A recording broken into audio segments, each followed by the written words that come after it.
Okay, here on number 2, we have ourselves a tangent line. So BD over here, this is a tangent line because it's perpendicular to a radius.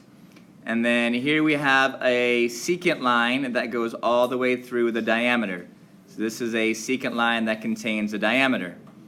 So we know, let's see what we know. We know that this much B to D is 40 and A to D is 41. And we want to know how long is it from C to D. C to D is in the 8.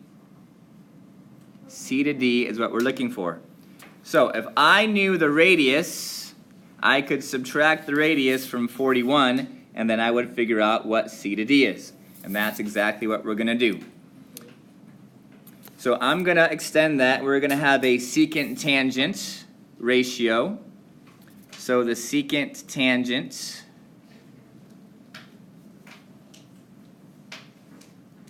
says if I took the whole entire length of my secant line, okay, and that's from here all the way out to there. If I took that whole entire length and times it by the outside, then I would be able to have 40 squares. So let's set up that algebra real quick and see what we get. The whole entire length is r plus 41. Okay, what's the outside? The outside is 41 minus r. That's supposed to equal 40 squared. Okay, so that's what the important part to understand is that this part out here, the outside, is 41 minus r. And that's what we're actually looking for. So let's call that x. No, that's too many letters. Let's don't call that x. Let's leave that as 41 minus r. Then we'll go back and do it later. Nope, blue.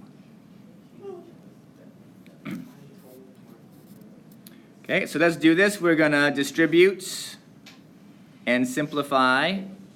And I get r squared, negative r squared plus 41 squared equals 40 squared. Okay, so it's like a Pythagorean. So I'm going to bring my r over here to make it positive, and I'm going to subtract 40 squared. And when I do this algebra, I get a radius of 9. Okay, which is wonderful to know. So this much is 9.